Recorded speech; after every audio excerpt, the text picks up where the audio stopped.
再来关心，这台南校园呢，最近开始咧流行肠仔病毒甲流感，开学到今已经有36间学校有群聚感染的情形。顶礼拜短7天内，这学生看诊人数呢，就占类流感的病例要一半。卫生局是呼吁家长甲学校加强防疫，该做疫苗的就要赶紧去。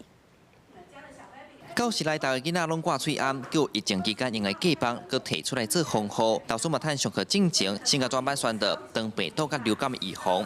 主要因为最近台南校园内流感加上肠病毒咧滚价，卫生局统计开学到今有36间学校发生流感群聚，其中嘛有2间学校惊病情摊开，校方参家长参详，暂时停课2天，即阵拢转来上课啊。 针对这样的一个班级，就有进行所谓的停课的一个会议，那也征求家长的同意。那相关的课程也做补救的一个课程的规划。那重点我们在防疫的部分，我们也要求班级要落实一个所谓的消毒的工作。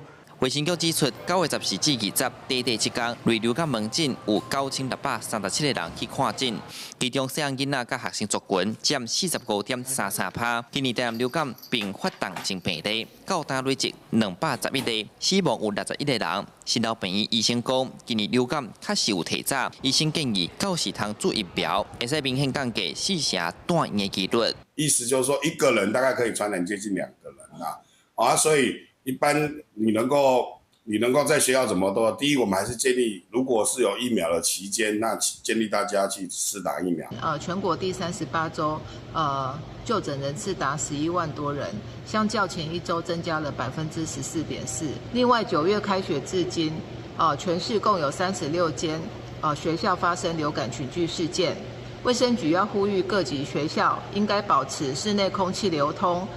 落实勤洗手。卫生局强调，流感疫苗要对10月7日分2阶段开始做。伊嘛呼吁厝内有细汉囡仔家长甲各学校拢爱落实校园防疫的措施。另外，侪岁人有新的人也是有慢性病，建议嘛通透过疫苗相定保护，降低重症风险。记者出台南采访报道。